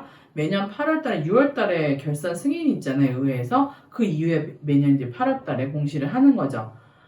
근데 예산 기준 공시 항목은 조금 결산보다는 항목이 적어요. 예산 규모, 재정 여건, 재정 운용 계획, 재정 운용 성과 이렇게 나눠서 좀 개괄적인 예산 현황을 볼 수가 있고요. 전년도 결산 기준 재정 공시를 보면 아주 자세하게 정확하게 쓰여져 있습니다. 결산 규모에서 세출, 기금 운용 현황, 지역 통합 재정 공개가 공개되어 있고, 재정 여건, 그다음 부채 채무 채권, 주요 예산의 집행 결과, 기본 경비, 의회 경비, 청사 기준 면적 현황, 여비, 인건비, 업무 추진비, 연말 지출 비율 여러 가지가 다 수록이 되어 있고요. 지방세, 세액 수입 부분도 징수 실적들이 나와 있습니다.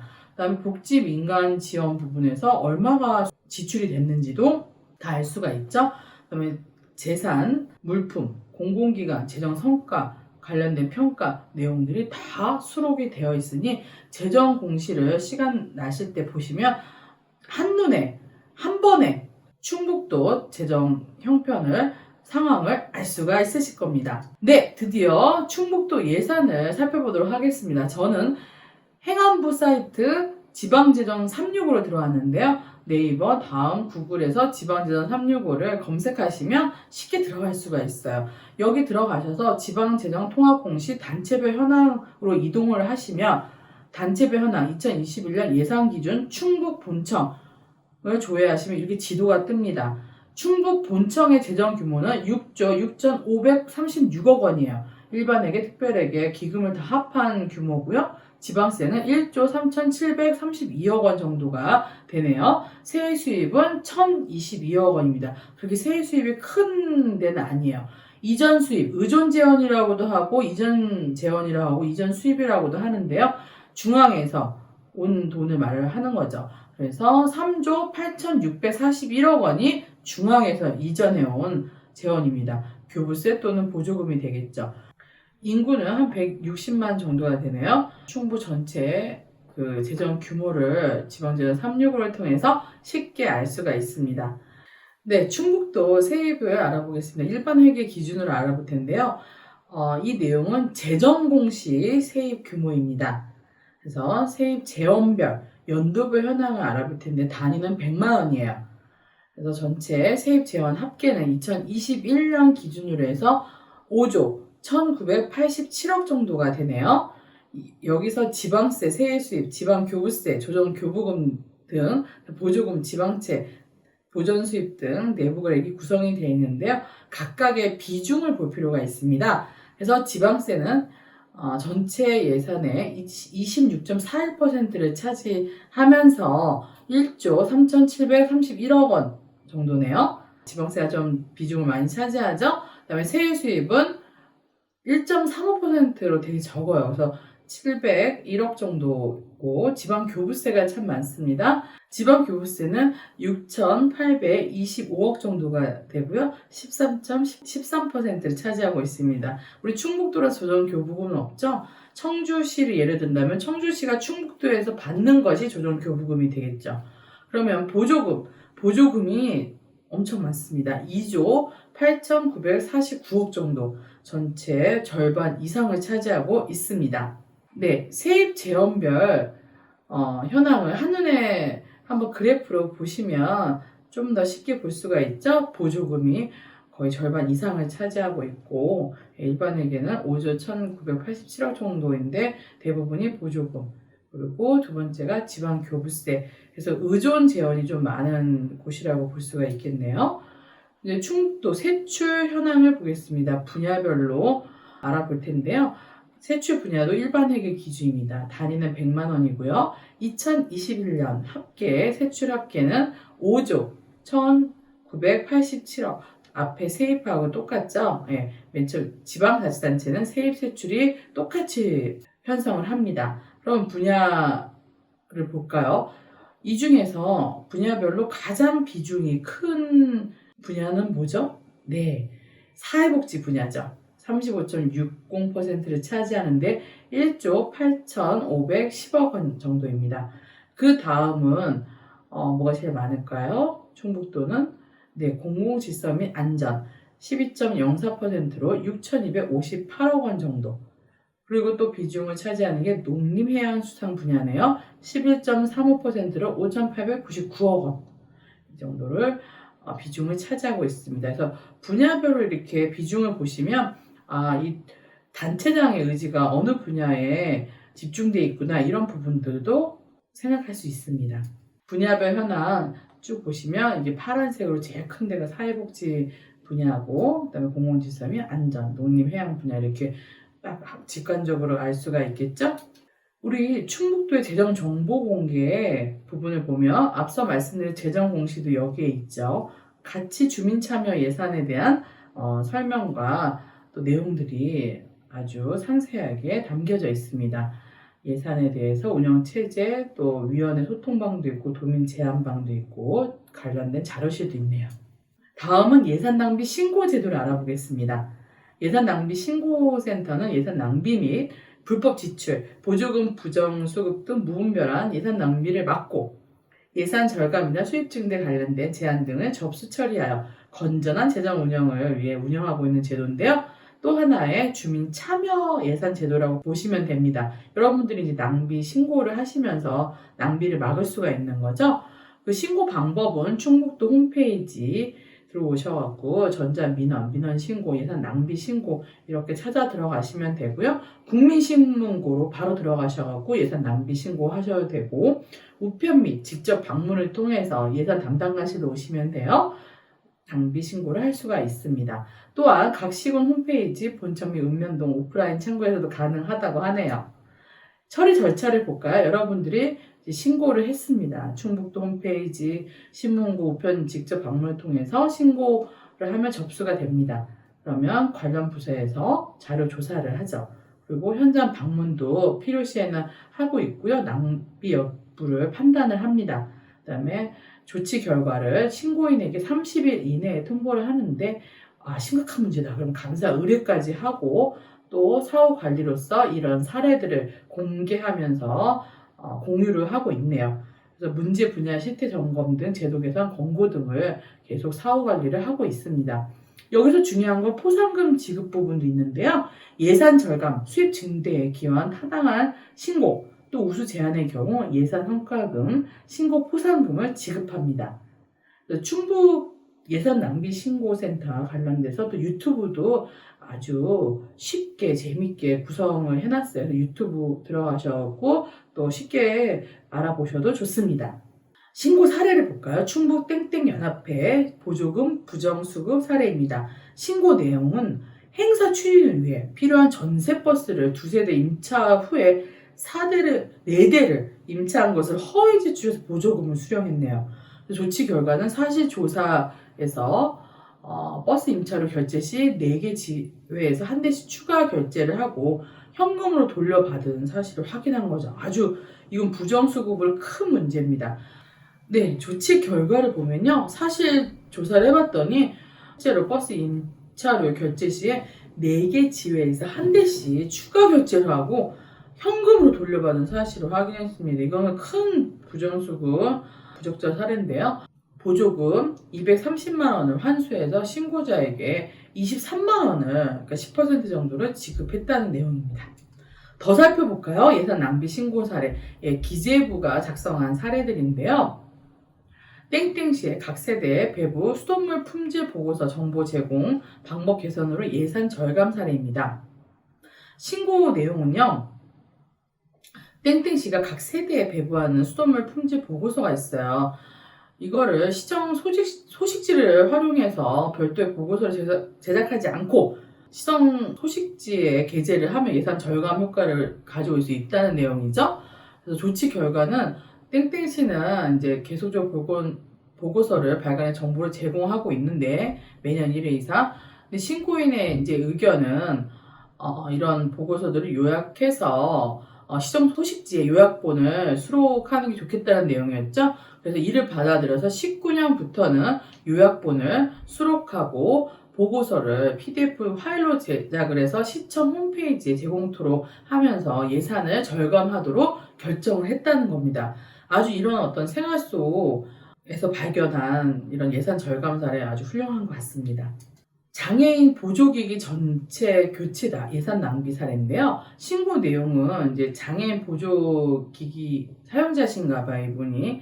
근데 보조기기 수명이 3년이 되면 3년마다 교체를 지원하고 있는데 이 교체하는 비용이 156만 원이고 장애인들 자기 부담이 34만 원 정도가 된답니다. 그런데 사용해 보니까 보조기기 외에 소모품만 이제 교체를 하면 계속적으로 사용 가능하다는 거예요. 그래서 3년에 모두 전체를 교체하는 건 예산 낭비라는 거죠. 조치 결과를 보면요. 국민건강보험법에서 정한 장애인 보조기기 유형 기준에 내부 연한에 대한 제도 개선이 필요한 사항으로 결론이 났습니다. 신고인의 제안과 같이 수리 및 소모품 교체를 통해서 사용기간 연장이 충분하다고 결론이 났고요. 그래서 소모품에 대해서 따로 급여 적용을 검토한다고 밝히고 있습니다. 아주 좋은 예산 낭비 신고 사례고요. 여러분들도 충북도 내에서 일어나는 예산 낭비 신고를 할 수가 있습니다. 이상으로 재정 예산의 이해에 대해서 강의를 마치도록 하겠습니다. 감사합니다. 5강 예산의 우선순위와 심사 과정 이해입니다. 참여예산 사업심사란 주민들의 수기를 통해 단순히 사업의 타당성만을 검토하는 것이 아니라 제안된 주민의 요구 및 의도를 파악하고 이런 주민의 제안의 의미를 최대한 살리며 이러한 제안이 주민들 삶에 도움이 되도록 바꾸는 과정이라고 이해하시면 되고요. 기존의 행정 시각과 다른 시각을 견지할 필요가 있겠죠? 사업의 자리를 잡아주는 게 중요한데요. 주민들의 사업 제안이 예산 편성 및 집행 과정에서 왜곡되는 것을 막기 위해서는 해당 사업이 구체적으로 사업의 자리를 잡아줘야 합니다. 그러면 어떤 분야에 어떤 부서에서 어떤 방식으로 집행되어야 하는지에 대한 위치를 고려해야 되죠. 이에 따른 사업 심사의 의미는 주민들이 제안한 사업을 구체적으로 자리를 잘 잡아서 위치 지어주는 게 중요한 과정인데요. 즉 사업을 제안한 주민의 필요와 사업을 실제로 집행할 사업부서의 타당성을 검토하여 주민의 필요가 충족되면서도 실제로 집행이 될 수 있도록 가능성을 만드는 과정입니다. 그러면 사업 심사 전에 7가지 착안 사항을 알아볼까요? 사업 제안 때도 제가 말씀드렸던 사항인데요. 똑같습니다. 사업 심사 때도 이 7가지 사항을 착안하셔야 될 것 같은데요. 먼저 사업의 시급성입니다. 주민들의 요구를 반영한 시급한 사업인가? 사업의 우선순위를 고려할 때 시급성이 가장 우선이에요. 그 다음에 사업의 필요성, 주민들의 생활 속 문제를 해결하기 위한 필요한 사업인가? 또 사업의 목표는 명료하고 적합한가? 이 사업의 시급성, 사업의 필요성이 가장 중요한데요. 한마디로 얘기하면 당장 필요한 사업인가죠? 그래서 이런 부분들을 먼저 고려해 주시고 다음 면밀하게 사업의 타당성을 검토해야 됩니다. 지자체가 수행해야 되는 사업으로 맞는지, 또 재정 소요에 대한 분석이 적절한지, 기존의 지자체 사업 으로 이런 사업들이 있었는지 유사 종목 부분을 볼 필요가 있겠죠. 이런 부분들이 좀 예산 절감을 위해서 이런 사업의 타당성을 검토할 필요가 있습니다. 그러면 사업의 공공성입니다. 특정인에게 편중되거나 특정 단체, 지역에 편중 지원되지 않는가를 볼 필요가 있고요. 그리고 양성평등, 또 사회적 공익, 사회적 약자를 제고했는지를 고민할 필요가 있습니다. 다음은 사업의 민주성입니다. 이 사업과 관계된 주민들의 의견이 수렴되었는지, 주민 다수의 문제의식이 반영되었는지, 또 사업을 집행할 때 주민들의 참여 가능성이 있는지를 살펴보면 좋을 것 같습니다. 사업의 효율성입니다. 이 사업을 달성하기 위해, 사업의 목표를 달성하기 위해서 가장 적정한 합리적인 사업 방법이 무엇인지, 시설로 하는 게 맞는 건지, 프로그램으로 해야 되는 건지, 행사로 해야 되는 건지, 이런 부분들을 따질 필요가 있겠죠. 또 목표를 달성하기 위해서 추진 체계, 조직과 인력이 적절하게 배치가 됐는지도 사업의 효율성 측면에서 고려해야 될 사항이죠. 마지막은 사업의 효과성입니다. 사업에서 계획된 성과가 달성하겠는지, 이런 부분들을 면밀히 또 검토해 보시면 좋을 것 같습니다. 사업 심사 시 검토 사항을 몇 가지 다시 한번 풀어서 볼까요? 수혜가 공정하게 됐는지, 그리고 여기서 또 중요한 게 수혜 대상을 좀 이렇게 폭넓게 넓히는 또 방안을 모색할 수도 있을 것 같습니다. 그 다음에 주민들이 제안 당시 생각하지 못했던 부작용들을 심사 시에는 또 제3자가 차관을 할 수가 있거든요. 그럼 부작용 발생 시 어떻게 이 사업들을 완화할 것인지, 그 다음에 사업 시행이 원활할지를 점검하는 부분도 되게 중요합니다. 목적에 맞게 시행이 될까? 성과가 드러나겠는가? 예산 낭비 요소가 없는지, 그 다음에 사후 관리 부분에서 유지 보수에 대한 계획이 있어야 되는 사업인지, 이런 부분도 검토해 주시고요. 그리고 분야별로 편중될 수가 있어요. 특히 공원 설치, 환경, 이런 부분으로 좀 많이 집중될 수가 있는데, 여성, 복지, 이런 부분으로도 사업 제안들이 됐는지 분야별 또 안배 부분도 검토할 필요가 있겠죠. 또한 우리 충북도 가치가 있습니다. 미션이 있고요. 그래서 기존 사업에 이런 가치들을 더하는 판단을 했지. 예를 들어 인권도시다, 환경도시다 하면 여성, 인권, 환경, 지속가능성, 사회적 약자 배려의 가중치를 더 적용할 수가 있겠죠. 그 다음에 효과를 높이기 위한 방안을 강구하면 더욱더 좋습니다. 수혜자를 넓히는 방안, 효과성을 어떻게 더 향상시킬 수 있는지, 그 다음에 적절한 홍보 방안을 마련할지, 이런 부분들을 좀 고려해 주시고, 또 주민 참여를 더욱더 활성화시킬 수 있는 방안을 도출하면 좋을 것 같은데요. 보다 많은 주민들이 참여할 수 있는 방안은 무엇인지 검토할 필요가 있겠죠? 다음은 사업 심사 방법입니다. 첫 번째, 사업비를 검토해 볼까요? 동종 사업들이 있어요. 이런 사업, 자기가 제안할, 또 제안받은 사업들이 비슷한지, 동종 사업들이 있는 사업비를 비교해 볼 수가 있습니다. 정보 공개 포털 사이트를 통해서 볼 수도 있고요. 그리고 해안부 지방자산 365를 통해서도 이런 사업들을 사업비와 비교할 수가 있는데요. 비슷한 유형의 사업비와 비교해서 적거나 많은 것은 아닌지 확인할 필요가 있습니다.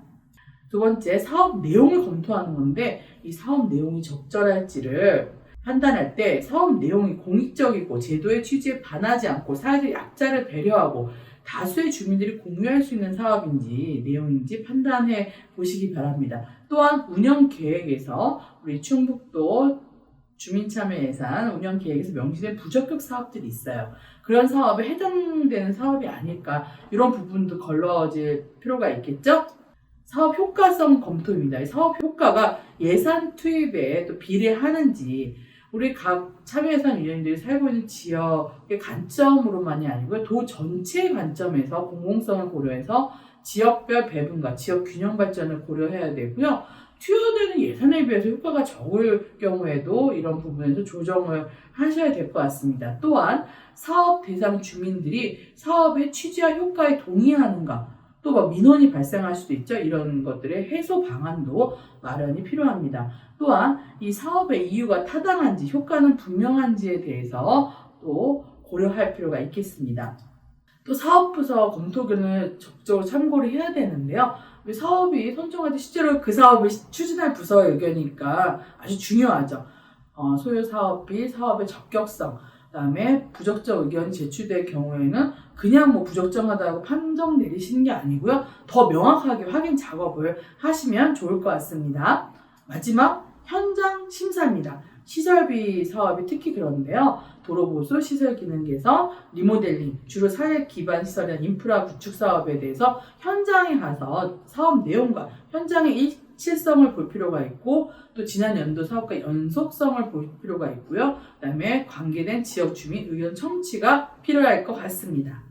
그러면 사업 심사 과정에서 실제로 심사위원들이, 예산위원들이 개선해준 사례들이 있습니다.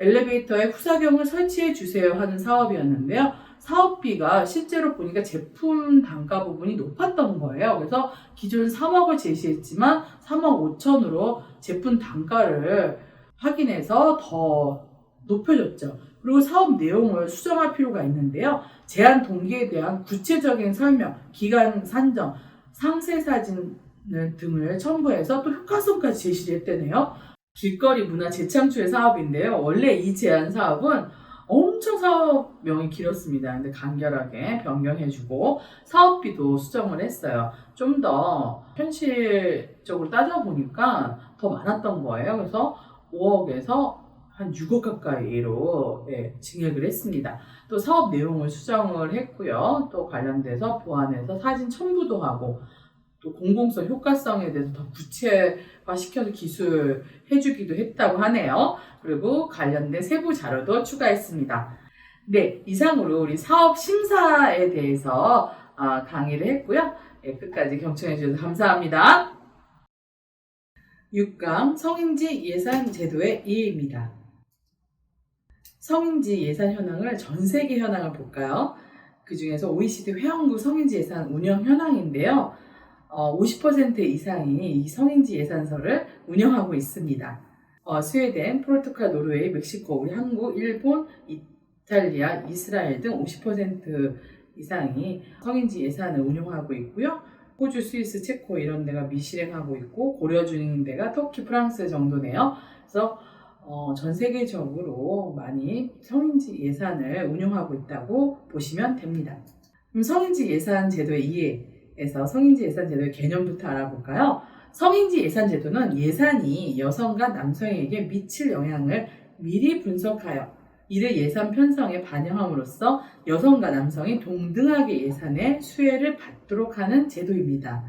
성인지 예산서는요, 예산이 여성과 남성에게 미칠 영향을 미리 분석한 보고서로 성평등 기대효과, 성과 목표, 성별, 수혜 분석 등을 포함하고 있습니다. 그럼 법적 근거를 보면 우리 주민참여예산제도처럼 지방재정법에 근거를 하고 있고요.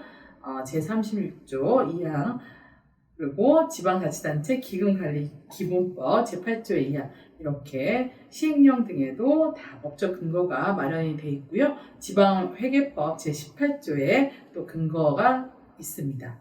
그럼 추진 경과를 볼까요? 지방재정법이 2011년 3월 8일 개정 공포를 했는데, 이때 2013년부터 지방자치단체 성인지 예산서 작성 근거가 마련이 됐습니다. 국가 차원에서 2010년부터 작성을 했죠.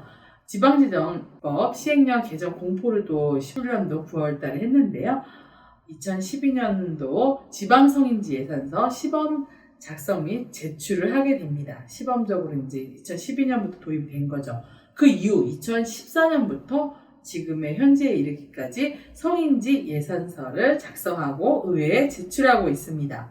그러면 성인지 예산의 대상 사업 기준을 볼까요?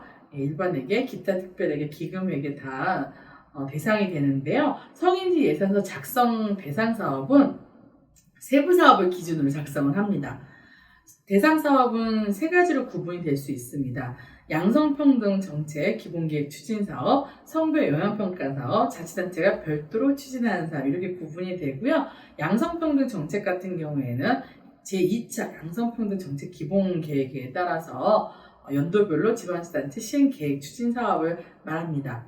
그래서 자치단체에서 자체적으로 수립한 양성평등 정책 관련 기본 계획에 포함하는 사업, 그 밖에 여성을 주 대상으로 하며 여성의 사회참여 확대 및 권익 증진들을 도모하거나 여성의 돌봄 부담 등 가정 내 구성 불평등을 개선할 수 있는 사업이라고 보시면 됩니다. 성별 영향평가 사업은요, 성별 영향평가법에 따른 2020년 성별 영향평가 대상 예산 사업인데요. 성의 특성들을 고려를 해서 어떤 성별 영향평가를 하는 것입니다. 또한 자치단체가 별도로 추진하는 사업이 있습니다. 단체장의 공약사업이 주력사업에 성별 수요 분석이 가능하다고 판단되는 사업들이 있어요. 이럴 때 성불평등 혹은 성격차 개선 가능성이 큰 사업을 다루고 있습니다. 그러면 세 가지 대상 사업을 살펴보셨고요. 그럼 양성평등의 정의를 볼까요? 성별에 따른 차별, 편견, 비하 및 폭력 없이 인권을 동등하게 보장받고 모든 여에게 동등하게 참여하고 대우받는 게 양성평등 기본법 제3조 내용입니다. 그럼 제1차 기본계획 대비 제2차 기본계획은 또 주요한 차이점이 있는데요. 간략하게만 볼게요. 먼저 목표를 볼까요? 성숙한 남녀 평등의식 함양, 여성의 고용과 사회참여 평등, 일과 생활의 균형, 여성 안전과 건강 증진, 이런 게 목표죠. 또 중요한 건 이 분야별로 추진 방향인데요. 상세한 내용 여러분 좀 읽어보시면 쉽게 이해할 수 있을 것 같고, 저는 이제 카테고리만 좀 설명을 드리면요. 남녀 평등 의식과 문화를 확산하고, 또 평등하게 일할 권리와 기회를 보장하고, 여성 대표성 제고 및 참여를 활성화하고, 일생활 균형, 사회 기반을 조성하고, 여성 폭력 근절과 여성 건강 증진, 또 양성평등 정책 추진체계 강화, 이렇게 구분이 되어 있습니다. 이렇게 좀 크게 좀 고민을 하시면서 성인지 예산이 뭔지 약간은 좀 감이 잡히시죠? 그러면 자치법규를 볼게요. 충청북도 성인지 예산 관련 자치법규인데요. 먼저 충북 양성평등 기본조례가 있습니다. 제16조 성인지 예산 및 결산, 도지사는 예산이 여성과 남성에 미치는 영향을 분석하고 이를 재정 운용에 반영하는 성인지 예산서 및 성인지 결산서를 작성하여야 한다. 또 충북 성별 영향평가 조례죠. 제9조 성별 영향평가 결과의 반영. 도지사는 평가의 결과를 정책에 반영하여야 되고 지방재정법에 따른 성인지 예산서 및 성인지 기금 운용 계획서의 작성에 반영하여야 한다. 그다음에 충북 성인지 예산제가 실효성 향상 조례도 있네요. 제6조 성인지 예결산 분석 등 도지사는 매년 성인지 예산서와 성인지 결산서에 대한 심층 분석을 하고 그 결과를 다음 년도 예산 결산서 작성 때 반영해야 된다. 이렇게 세 조례가 운용되고 있습니다. 그러면 성인지 예산 운영 체계를 볼까요? 성인지 예산서가 있고 성인지 결산서가 있습니다. 이제 행안부가 전체적으로 총괄을 하는데요. 거기서 여성가족정책관하고 같이 이제 하는 거죠. 여성가족정책관은 성별 영향평가 사업 목록을 전달을 합니다. 그래서 예산 담당관과 회계과가 예산과 결산을 담당을 하는 거죠. 그래서 예산 쪽으로 본다면 예산 담당관이 대상 사업을 선정하고 작성 지침을 전달하고 충북도청의 실국들은 다 성인지 예산서를 작성하고 있습니다. 이런 부분들은 또 예산 담당은 취업 정리해서 성인지 예산서를 제출을 하는 거고요. 어디에 제출을 하죠? 충북도의회에 제출을 합니다. 이때 충북 성별 영향평가 센터에 성인지 예결산 컨설팅도 받고 있어요. 또 회계과에서는 결산을 하죠. 성인지 결산서 작성 지침을 전달하고 또 예산과 마찬가지로 실국은 성인지 결산서를 작성을 합니다. 그리고 이제 회계과가 결산서를 취합 정리해서 성인지 결산서 안을 의회에 또 제출을 하는 겁니다. 이렇게 운영 체계를 보시면 될 것 같고요. 추진 일정은요. 먼저 7월 달에 행안부에서 2021년 예산 편성 기준을 하달할 때 같이 성인지 예산서 작성 기준 마련 및 통보를 합니다. 그리고 8, 9월 달에 대상 사업을 선정을 하고 각 지방자치단체가 선정을 하는 거죠. 이때 성인지 예산서 작성 지원 및 컨설팅을 또 받으면서 교육도 하고 이렇게 작성을 합니다. 좀 어려운 부분이 있거든요. 일반 예산서보다. 또 9월, 10월 달에 성인지 예산서를 제출 취합한다고 앞서 말씀을 드렸죠. 10월, 11월 달에 성인지 예산서 검토를 확정을 합니다. 예산부서가 담당을 하고 11월 달에 성인지 예산서를 지방의회에 제출을 합니다. 예산안 첨부 서류로 반드시 제출을 의뢰하셔야 합니다. 좀 전에 우리 충북 성인지 예산제 관련된 조례 3가지를 봤는데 거기서 이제 실효성 향상 조례도 있었잖아요. 예, 다른 지역에는 없는 조례인데 충북은 성인지 감수성을 높이고자 성인지 예산제 실효성 향상 조례를 제정한 것 같습니다. 2019년 3월 달에 제정이 됐고요. 충북 성인지 예산제 운영협의체도 조직하고 운영을 하면서 우리 성인지 예산제 실효성 향상에 필요한 사항은 심의 자문하는 운영협의체로서 구성을 했다고 하네요.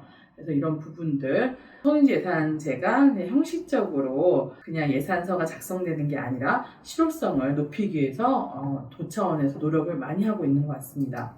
그러면 성인지 예산서는 어떻게 검토할 수 있을까 한번 차관 사항들을 볼까요? 먼저 예산서이기 때문에 한 목적성이 되게 중요합니다. 그래서 목적에 맞게 성인지 예산의 목적이 있었잖아요. 사업 목적이 양성평등, 성별 영향평가 이런 부분들 목적에 맞게 작성이 됐는지 여기서 제일 중요한 건 양성평등 달성이죠. 고려할 점은 무엇인지 상위 법령 도 조례, 그다음에 사업수단 및 방법, 사업비 효율성, 사업의 효과 및 성과 이런 부분들을 좀 보실 필요가 있죠. 또 다음은 대상자 및 수혜자 구분 적정성입니다. 성인지 예산서는 이제 사업 대상자가 있고 수혜자가 있는데 대상자와 수혜자를 같게 하는 건 적절하지 않아요. 그래서 구분을 해야 되는데 적정하게 구분했는지를 보실 필요가 있습니다. 다음은 성과 목표의 적정성이에요. 이 사업의 성공적 추진을 위한 적정한 성과 목표가 제시됐는지 이런 부분들이 예산서이기 때문에 또 성과 목표도 중요하죠. 그럼 충북 성인지 예산 현황을 볼까요? 네, 전체 130개 사업을 운영하고 있고 5,711억 5,400만 원 이 정도 예산 규모를 편성을 했습니다. 양성평등 정책 추진 사업은 20개 사업수로 248억 정도 되고요. 성별 영향 분석 평가 사업은 67개 사업이고 1,533억이네요.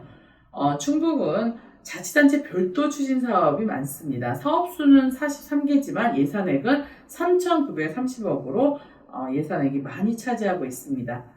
이런 부분들 한번 보시고 재정 공시에 있는 내용입니다. 그러면 충북 성인지 예산서를 직접 볼까요? 네, 사업 개요와 성인지 예산 대상 사업 소요 제한이 있는데요. 네, 사업 목적은 가족의 유형별로 이원화되어 있는 가족 지원 서비스를 가족의 유형에 상관없이 한 곳에서 보편적으로 포괄적으로 서비스를 제공한다는 거예요. 그래서 예산액은 26억 정도 편성이 돼 있습니다. 기금보조금과 자체 재원으로 형성이 되는데요. 사업 내용은 가족관계, 그리고 가족 돌봄, 가족 생활, 가족과 함께하는 지역 공동체 등의 서비스를 제공한다는 건데요. 성인지 예산 대상 사업으로 양성평등 정책 추진 사업입니다. 네, 소요 예산을 보면 전체 예산액이 26억 정도 되는데 전년 대비해서는 좀 더 향상을 6억 이상이 증가를 보이고 있죠. 성별 수혜 분석에서 사업 대상자입니다. 네, 여성은 2020년 기준에서 78만 8,574명이죠. 49.3%. 남성은 2020년 기준에서 81만 528명. 50.7%. 사업 대상자는 남성이 더 많았어요. 근데 사업 수혜자는 여성이 2020년 기준으로 해서 18,919명. 60.3%. 그리고 남성이 12,433명, 39%. 대상자는 더 많았는데 수혜자는 남성이 더 적었네요. 그래서 예산 구분을 보면 여성은 12억 정도 되고 남성은 한 7억 8천 정도 되는 거죠. 그래서 여성에 대한 이제 수혜 예산 편성 규모가 더 큰 거를 알 수가 있었습니다. 성별 격차 원인 분석을 하면요. 건강가족, 가정, 다문화 가족 지원센터는 모든 가족을 대상으로 서비스 제공하고 있으나 프로그램에 참여하는 대상의 대부분이 다문화 한부모 취약 위기 가정이죠. 그래서 일반 가족의 경우에는 남녀의 프로그램 참여율이 비슷했는데 일반 가족을 제외했더니 여성 참여율이 월등히 높은 거예요. 그러니까 수혜자에서는 월등히 높은 거죠. 그래서 이는 다문화 가족들, 취약 위기 가정에서 대부분 여성이기 때문인 거죠. 그래서 다문화 가족 실태조사에 따르면 각종 이제 서비스 경험 비율이 전체 배우자 30.2%만 이제 그 경험이 있다고 하네요. 그래서 남성 대상 서비스가 부족하다고 볼 수가 있습니다. 성과 목표가 그렇기 때문에 남성 이용자 비율을 확대한다는 거죠. 그래서 2019년 실적은 27%지만 2021년 목표치는 31%로 향상을 시키는 겁니다. 그래서 기대 효과는 남성들도 더 적극적으로 참여할 수 있는 다양한 프로그램을 개발하게 해서 가족의 안전성 강화 및 평등한 부부관계 등 새로운 인식 계기를 마련하겠다는 겁니다. 잘 작성된 성인지 예산서인 것 같습니다. 그러면 성인지 예산 유형 및 사례를 조금 더 구체적으로 볼까요? 먼저 여성을 대상으로 하는 사업을 보면요. 이 사업은 양성평등 정책 기본계획 추진 사업에 해당하는 사업을 여성을 대상으로 하거나 성평등을 목적으로 하는 사업이 포함이 됩니다. 산모 및 신생아 건강관리 지원사업 같은 경우 여성을 대상으로 하는 사업이죠. 양성평등 정책 사업에 속합니다. 성별 수혜 분석에서 당연히 이제 산모니까 여성에게 100%로 분포가 되어 있고요. 성별 격차 원인 분석에서 어떤 출산 직후 산모 신생아에게 적극적인 지원을 하겠다 이런 내용이고, 성평등 기대 효과에서는 취약계층 여성 모성 보호 강화를 하고 출산 가정의 경제적 부담 경감, 그다음 취약계층에서 출산 양육 이런 거 정보도 부족한 부분들이 있습니다. 정보 제공도 하면서 전체적인 지역사회 취약계층 기반 지원을 하겠다는 그런 의지를 밝히고 있는 겁니다. 그래서 실제로 이런 예산들이 투여가 되면서 어떤 취약계층, 또 여성, 모성 보호 강화가 된 것으로 알고 있습니다. 네, 성인지 예산 유형 및 사례 두 번째 사례인데요. 성별 분리가 가능한 사업입니다. 그래서 사업 대상자와 사업 수혜자의 통계를 비교적 정확하게 파악할 수가 있어서 성별 수혜 분석이 용이한 사업인데요. 예를 들어서 주민센터 교육사업, 가사간병 도우미사업, 민방위 훈련사업 이런 것들은 정확한 이제 성별 수혜 분석을 할 수가 있죠. 그 중에서 가사 간병 도우미 사업을 볼게요. 그래서 성별 영향평가 사업에 속하는데 성별 수혜 분석을 보면 이제 사업 대상자가 여성이 8만 1,000명이 넘고 또 남성이 이제 7만 9천 거의 이제 비슷한 수준입니다. 성별 격차 원인 분석을 해보면요. 사업 대상자는 거의 비슷했지만 수혜자 부분에 남성 수혜율이 10% 정도 낮았어요. 그래서 남성들 같은 경우는 더 소극적인 성향이 밝혀진 거고, 또 여성이 상대적으로 더 취약하다는 인식하에 여성의 수혜율을 확대를 고려한 사업 운영도 또 남성 비율이 낮은 거의 한 원인으로 추측해 볼 수가 있는데요. 그래서 남성의 수혜율을 높이기 위해서 가사간병을 비롯한 일상생활 지원 서비스 이런 서비스 종류를 확대해서 남성 환자를 더 효율적으로 간병할 수 있는 남성 도우미도 지원할 수 있고, 그래서 남성 수혜율 증대를 유도하는 사업입니다.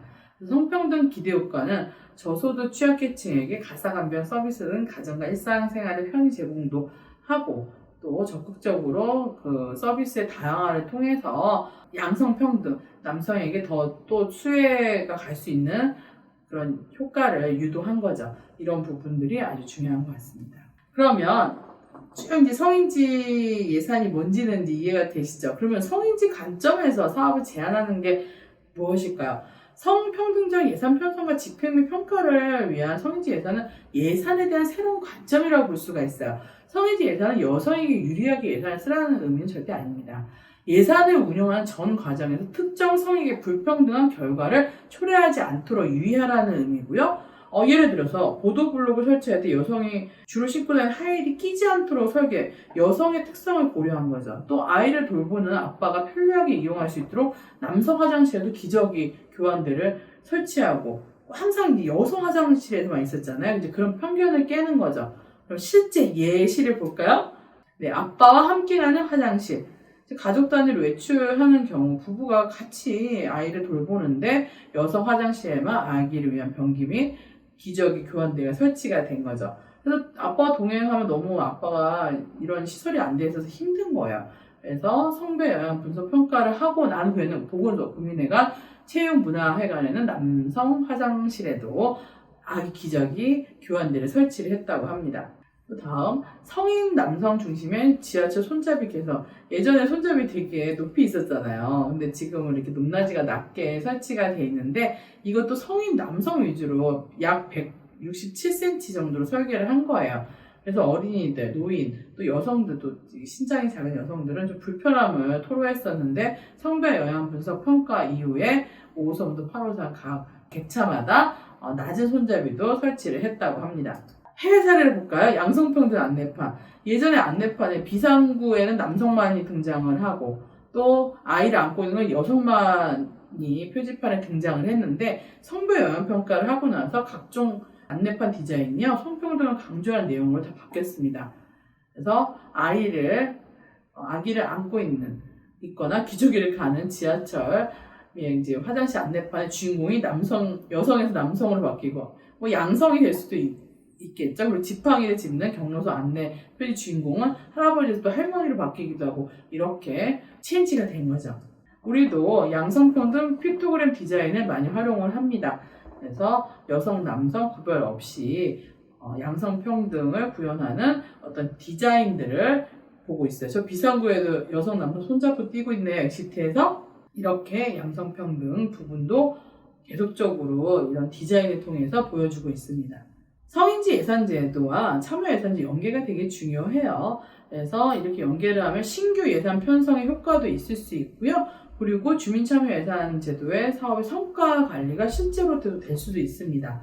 그리고 주민참여예산제도를 성인지적 운영을 하는 게 아주 좋은 거죠. 성인지 감수성을 높일 수도 있고 또 주민참여 예산사업의 성평등 요인을 고려하기 위해서 위원회 구성해서 위원회 성별 구성 인원을 또 중요시 여기기도 하고 위원회 자체가 성인지적 운영을 통해서 사업의 성평등 요소를 심사 시 또 사업 제안 시에도 고려할 수 있게 됩니다. 또 지역별 특성과 상황이 반영된 성인지 예산서 대상 사업 선정에서 또 포함될 수도 있을 것 같습니다. 사업 제안하는 실예를 말씀을 드릴게요. 공중화장실 가시면 여성들은 줄 막 오래 서 있고 남성들은 쉽게 왔다 갔다 하잖아요. 그게 양성시설 이제 비중을 개선할 필요가 있는 성인지 예산의 대표 사례인데요. 과거 이제 공중화장실 특별한 생각 없이 양성시설을 5대5 비중으로 만들어 왔죠. 그런데 성인지 관점으로 사업을 제안할 때 여성과 남성의 신체적 차이점을 고려를 하는 거예요. 실제 여성이 화장실 이용 시간이 깁니다. 그래서 더 혼잡도도 높고요. 그래서 여성 시설을 남성 시설보다 넓게 설치하는 것들을 제한하는 게 성인지 관점의 사업을 제한하는 겁니다. 이제 실제 부산 지하철 4호선 동래역의 공공화장실이 남녀 화장실 변기수를 1대1로 이렇게 맞췄는데 이런 게 변화를 한 거죠. 네, 이상으로 성인지 예산에 대해서 알아보았습니다. 감사합니다.